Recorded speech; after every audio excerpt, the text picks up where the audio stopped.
All right, ladies and gentlemen, it's my great honor to welcome NBA performance coach with 20 years under his belt, Mike Atkinson. Thank you. It's an honor to be here.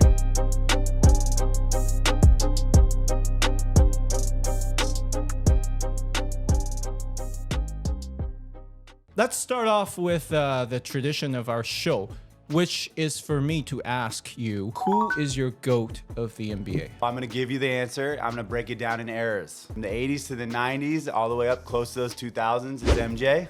Okay. I believe his competitive nature, from the stories I get to hear from some of his colleagues, was the highest of anyone I've ever heard of. My second GOAT is obviously going to be LeBron James. I've even touched him a few times. What I can tell you about LeBron is everyone in the gym rises up to the King's level. Those are my two GOATs. That's awesome, because LeBron James is my GOAT, so I'm glad to hear he's on that list.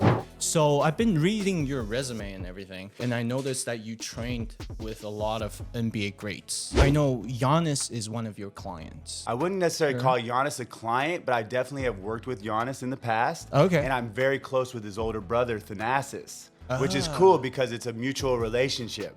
So my experiences with Giannis have been limited, but when we have worked together, I've never seen someone more focused and on a mission for greatness. Given your experience working with NBA players, who has improved the most from all the players that you work with? You know what's really interesting is that I was a G League coach for 9 years. Yeah. So some of my most proud player development has been from a G League player who maybe was not going to have a professional career overseas, but now they're playing overseas for the next 10 to 12 years. Yeah. So there's a lot of names that your fans are not going to understand or know right now. It would be my greatest success stories. True, taking someone from nothing and getting them to their dreams. But with NBA players, we still have a similar opportunity. It's very rare to be able to take someone from college and all the way through their career and be with them. But one person that comes in mind that I've been around often is Donovan Mitchell. My partner and I, Chris Brickley, have been working with him since his college seasons. I think a lot of people were underestimating Donovan coming out of the draft, and I've literally watched Donovan go from being a mid-first round to being an all-NBA, and I've literally watched him not skip steps. He's very consistent in his approach, and that's what makes him a great player.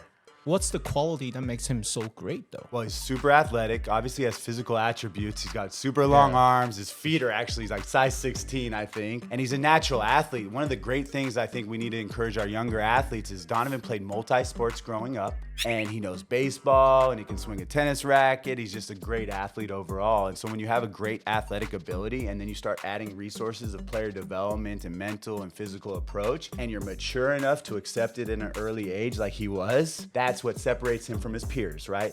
I always say we have talent, and we have professional habits, and you have guys like me that want to give them the resources and teach them our wisdom. Sometimes those young guys don't want to hear it, but some other guys receive it early, they process it, they make it their own, and those are the ones you're going to see separating. It's not the talent, they're understanding the perception and the content of what they need to work on. And I know that another player that you have worked with before is Joel Embiid, and he was the MVP last year in the NBA. So what makes him special? I was very fortunate to spend a full summer with Joel the summer before COVID as his private strength coach. So I spent the full summer doing strength and conditioning and then monitoring his player development sessions. And one of the things that makes Joel special, first off, is his joy. He's like one of the most joyful, youthful people I've ever been around. Loves basketball. And what makes him unique is literally there's nothing he can't do on the basketball floor. He is so talented. Here's a good story for you. I've literally watched him impersonate 7 different All-Stars, 7 different trips in training. So if I say a Harden, he would do a Harden. If we say a Westbrook, he could do a Westbrook. And so that's what he's been working on his body. And that's why you're seeing the output now. When we were working together, we were chasing the MVP and Defensive Player of the Year. And I'm so proud of him. He was so talented. We just had to bring him in a little bit and then bring him right back up. This season, I think this is the best I've seen Joel play. Even better than the MVP season. He has feel, he's got all these great skill sets, and now they're using him like that, and I think it's really cool. He's currently #1 on the MVP ladder on NBA.com. Yeah, he's on his way to second straight MVP. Your Instagram, please post here. Thanks. Go follow Mike. Appreciate y'all. Thank you. Okay, so on your Instagram, while I was doing some research, I noticed that you work with NBA rookies as well before the draft. Absolutely. So which NBA rookie has impressed you the most? Derek Lively. Derek Lively. And, you know, I could tell I vibed with that guy when he walked in my gym. He came in with great energy, and it's literally like the expression. What's going on? Is that your guy or not your guy? He's the guy that I hated on coming into the draft. Don't worry about it. We won't take it personal. Okay. But, you know, I think he is surprising people. But what I was getting at is he's live energy, lively, right? Mavericks are playing to his strengths. He's in the perfect opportunity and the perfect fit for him, and you're seeing him grow. And I think most players can learn from that. We all need to find the right fit for us, and we can grow. So what makes him fit so perfectly with the Dallas Mavericks? He can run. He's a lob threat. Yeah. And you got two guys that can carry a threat. He's actively defending. I know the Mavericks needed more defense and more interior presence. And the dude can run all day. He's got great energy, and he's very athletic. I did have the chance to work on some skill stuff with him, and literally he's one of those eager people where he's like, oh, I like that. I'm going to try that. And when someone's an active, eager learner, and I noticed that at a young age, just like Donovan, you're going to start seeing the separation from their peers. Now, this is a question from the left field, but I would like to know, did you happen to work with Cam Whitmore? I have. I've worked with Cam in high school. Carmelo Anthony actually brought Cam to our gym about 3 years ago, and I got to see how explosive Cam was in person in high school. And I know that it was ups and downs at college. When he came for pre-draft, he was the same Cam that I met in high school. He was focused, ready to get stronger, ready to do his activation, didn't skip any steps. I think he's just a real quiet, deep thinker.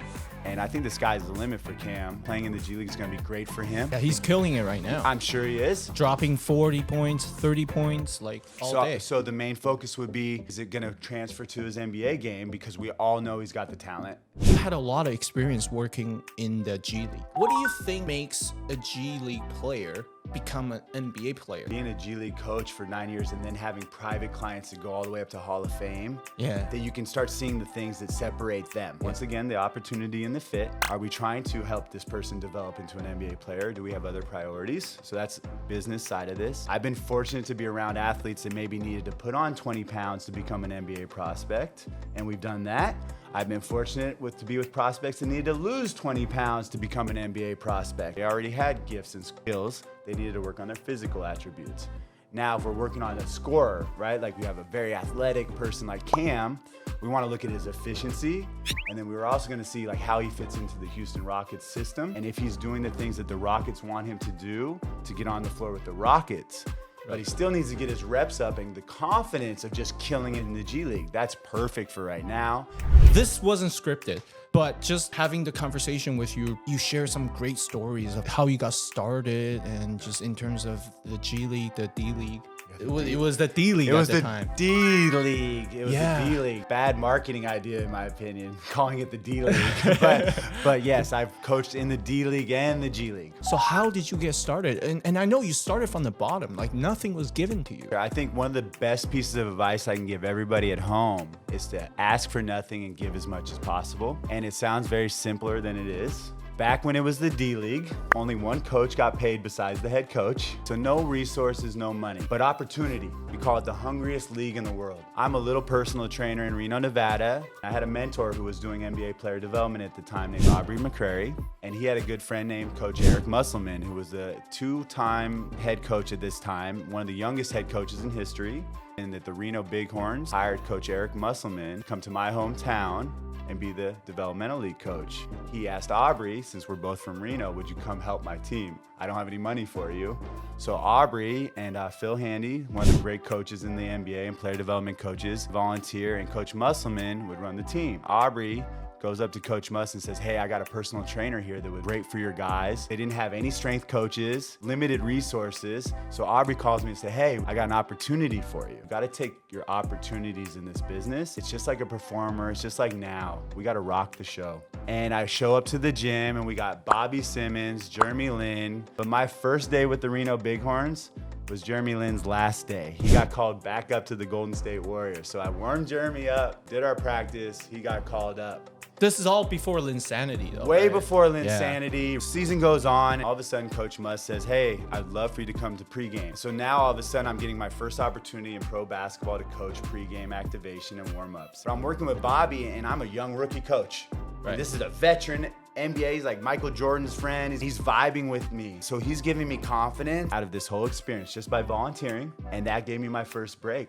And Eric Musselman has been a great mentor of mine throughout my career. I credit him for giving me my first break in that opportunity. Now, obviously, the story from Jalen is very inspirational because we know how history went. Yeah. So for me to know that person and see him go through those journey and through those struggles, and then to see the output of Linsanity, that was like one of the most inspiring things for me on a personal level, because I was literally with this guy, both dreaming of our dreams, and to see him hit it at the highest level, I think somewhere in my subconscious, it must have helped because I end up with the Knicks out of Reno too, somehow. That was a great story. But my question to you would be, did you think Linsanity was going to happen? I don't think anyone was prepared for Linsanity because it's like a combination of 12 different special things that happen, right? It's like social media hits, 6'4" Asian player making it into the NBA. So now China and Asia can all populate into the NBA and get excited over a player that looks like them now, that's not Yao Ming, who's 7'6". Yeah. And so I think it's just a spark of everything. And his creativity and his story about like how he was going through it, and then how he finally just said, I'm gonna let go and just be me. This is my last chance, right? That's the story. And that's the power of that story to me. Finally, when his back was against the wall, who could he go? He just had to be himself. So that's the inspiration to me about Linsanity. No, I did not think Linsanity, but did I know he was an NBA player? Hell yeah. Elite first step, can finish any way he needs to. He was California Player of the Year. Poor scouting NBA. Okay, you overlooked someone. And we all know the Summer League stories. We have a close friend. The couch he slept on in Summer League, I've slept on that same couch. Landry Fields? No, that's New York's couch. Oh. He was on a couch in Vegas too, by the way. Because I know you and him go way back. Way back. Way back. Yeah. You mentioned the D League. Yeah. Back when it wasn't even the G League. So could you maybe share some stories with our audience? The relationship you have with Jeremy? Yeah, you know, I think when you know someone's origin story, you can kind of create a relationship just since you know where you're from. And so Jeremy and I had many stops along this path, but through this journey, we've been off and on. I haven't always coached him. Sometimes I've just been his friend. You know, we'd meet in Vegas. We have mutual friends throughout the years. I'd watch how he handled all this success, and he was always the same guy to me. So classy, loving person, really put his family first, very conscious of his impact on the world. And then recently, you know, with all the work I've been doing in Taiwan and seeing him come back and play in Taiwan, there's starting to be another bridge again. Oh, I'm skipping a step, huh? We were in the G League bubble together in Orlando. Yeah. Okay, that's good. I knew I was skipping one step here. My last season coaching in the G League, and his definite last season playing in the G League. I just want to say something. Sure. He should have made it back to the NBA. He hit 6 or 7 threes on us that night, him and Jordan Poole. It was like a big summer camp of basketball in the G League in the bubble. And so you'd walk back together after games. And literally we're walking back next to each other. Oh, good to see you, good game, blah, blah, blah. He's like, full circle. I'm like, this is like full circle. And I go, yeah, this is my last season. I'm not coaching in the G League anymore. So that's so interesting about our career. And this summer, he reached out and said, hey, bro, are you still in New York training? And I was like, hey, bro, yeah, I'm still here. Come through. Like, that'd be amazing to see you. So he pulls up to the gym. We have 2 great days. We really worked on some specific things this trip, and I can't divulge those, but what I can say about Jeremy Lin is he's still evolving. It hasn't stopped since the day I met him in the parking lot in Maui when he was questioning his career. He's been the same person, and I think now it's even greater because he understands his whole career, and now he understands how precious it is, and I think these next few years are... So take us through his development as a player, though, from maybe Linsanity days to all the way to now. Like, how do you see his game evolve over the years? Well, I think he's become a much better shooter, very consistent shooter from 3. I think that has to evolve as you age, you know. His elite explosive ability, I mean, it's what got him to the NBA. I think a lot of people slept on his ability. His single leg, when he hit the key, it was so quick, and he had such great length and ability to control in the key. So I know he's had to evolve from that athlete in the NBA as he's gotten older to keep those skills sharp. But really what happens for a player like Jeremy is he understands and starts breaking down his game, and he just gets smarter and wiser. And then he just reads the game and then adds that to his training to adjust each season, because Taiwan last year, he's getting double, triple teamed. So now he has to make that adjustment in the off season. You know, he doesn't have that explosive first step as he did in the NBA. None of us are gonna age like that, except for one guy right now. LeBron James. But he still has those characteristics. And honestly, you know, when we talk about basketball, I've been working at the highest levels in the NBA. His thought process and the way he's seeing the game is still at that super high level too. You mentioned that you've been doing some great work in Taiwan. Is there any names that come to mind that you're really impressed with? Honestly, I'm really impressed with the whole culture of basketball here and the love for the game. I've met so many people that have named their children after NBA players here. It's amazing. That's one indicator that we got a strong fan base, but also the culture of basketball is growing here. So that's what first brought me here. I have a manager named Fran from Gate Sports who's an amazing job of linking me with some of the best players in the country.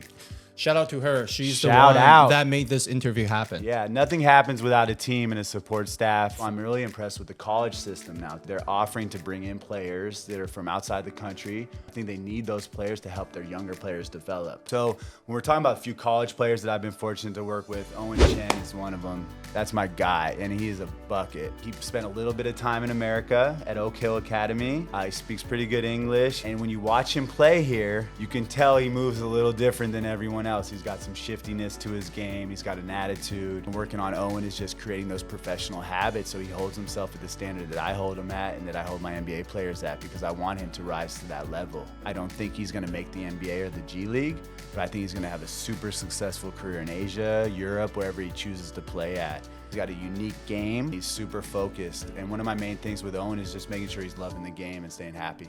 So is there anyone else that you work with besides Owen? Al Bashir, the Okay. MVP of one of the leagues here. That's my guy. What's really cool about him is, he was very successful before he came and trained with me. And then we talked about some of the things he wasn't as successful at. And the main things was his shot, getting his shot more consistent and getting him more comfortable. His athletic ability is sky high. And I'm not talking about just in Taiwan. He's an NBA caliber athlete. Wow. As far as athleticism and feel, but he needs to work on his skills. He's still a little bit raw and he's still developing. And one thing I noticed from last year to this year is we identified his kill shots. Shots that he doesn't think about, he just shoots with confidence. And I think if you look at his corner threes and the way he's setting up his shots, those are things that we've influenced. I'm super proud of him. And that's why we believe in player development. Most people don't understand that player development's a process. You just expect players to get better every year. That doesn't happen. I'm always gonna credit these players with knowing what they need. That's the first part. It's really hard to ask for help. Yeah. And then also to accept that you maybe need it. What makes you want to coach Taiwanese players and just even have camps? What makes me passionate about the game of basketball is it's given me so many opportunities in this rich, fulfilled life. We talk about my developmental stories. It's always been a spiritual journey for me. It hasn't been the easiest path. In this day and age, training and social media and Instagram has made this popular to become a career due to Black Ops basketball and other famous trainers out there. It's become almost popular to become a trainer online and hang out with people and train them. And so I think the market in training and coaching is definitely expanding. There's more opportunities, but there's more people that think they can do it by just copying and watching Instagram and thinking that's how we do drills and that's the only reason it works. And one of the reasons I came to Taiwan with my coaching program to mentor and teach coaches. And what's really unique about Taiwan is you have the resources being put into basketball pretty aggressively right now, but you still don't have the foundational system that's your own. I was invited by the Chinese Taipei Basketball Association to do the first ever skill certification on the island of Taiwan. The first ever accredited course for basketball coaches. So now they actually have to take a written exam, they have to take my course, and they have to pass a physical exam. I've had 100 coaches show up wanting to learn how to teach basketball at a higher level. Some of my classmates are players in college still. They're learning from me as players. They want to become coaches, but they're still playing much like I was when I learned. What are the qualities you're looking for your coaches? For my coaches, my experiences of all these great mentors and player development coaches, Brickley, Musselman, Aubrey, all these names you're hearing, they're influencing me as a coach as well. And it's an accumulation of all these great people and the wisdom I've taken on and passing to my coaches. That's the goal. Someone out of our course will be training the first NBA Taiwanese player. It's not gonna be Mike Atkinson. It's gonna be someone from here. And you heard it from here first. We'll check back. Yeah. These stories are all great and stuff, but what I want to hear is, what's the lowest point of your career? Because right now everything is great, right? Like you're hosting camps here, you're working with NBA players. Yeah. What's the lowest point of your career? And how did you fight through that? Sure. I would go back to high school, to be honest. My high school was very well respected on the West Coast. I had 3 Division I basketball players on my team, and I was supposed to be the next guy in line. I was getting nominated for my state, USA Today, all the accolades. Had a great summer, I'm getting recruited. Coach calls me into his office. Oh no. Oh no. This is the tipping point. Honestly, I'll never forget this moment, and this is why I'm so passionate about helping players achieve their full potential and not judging them on where they are now. So Coach calls me in the office, and I have so much respect for my high school coach, the foundation and fundamentals that he created and established. But from the mental and emotional support, it was lacking. It's my senior year. He's shaking his head. He said, all these schools are calling. You're in all this USA Today and McDonald's All-American nominee from the state. I feel sorry for you. I was like, why? He goes, you're not good enough. He goes, I told this school, I remember the school, a kid from my conference the next year went to that school, same position, same town. That was the first time in my career I saw a coach directly sabotage me. Yeah, I was just gonna say. I think he was trying to motivate me. But what's really interesting is that I've never not been a hard worker. Yeah. So I don't know where that came from. So he literally took a scholarship opportunity away from you. I used to work in the office as an office aide, and I would go get my mail from the schools before he would get to it because I feel like he wouldn't show me the mail. Yeah. And so obviously, as an advocate now for my players, that's the last thing I would ever do. Their unlimited potential. But Mike Atkinson was 17 years old, getting recruited at a high level. I had the #1 junior college offer me too, by the way. He told me not to go there because I wouldn't play. Turned down Division II offers, full rides, because my ego still wants to go Division I. And so my first junior college I went to, I actually ended up leaving because I was depressed. It was the first time in my life that basketball wasn't enough for me. I didn't feel safe. And the coach was one of the best coaches I'd ever had. He actually was a Division I head coach after this. I was one of the first players he taught, and I ended up having to quit a week before our first scrimmage. I was gonna start, and it was the hardest moment of my life. I ended up going back to Reno, Nevada, questioning my career. I become a ski lift operator for like 3 or 4 days. I go up on Christmas Day with my buddy and we're like, wait, what are we doing? And we both just quit on Christmas Day and came back home. I'm in Reno, Nevada. I'm wondering what I'm gonna do. And all of a sudden my athletic potential is literally going from barely on the rim to elbow on the rim.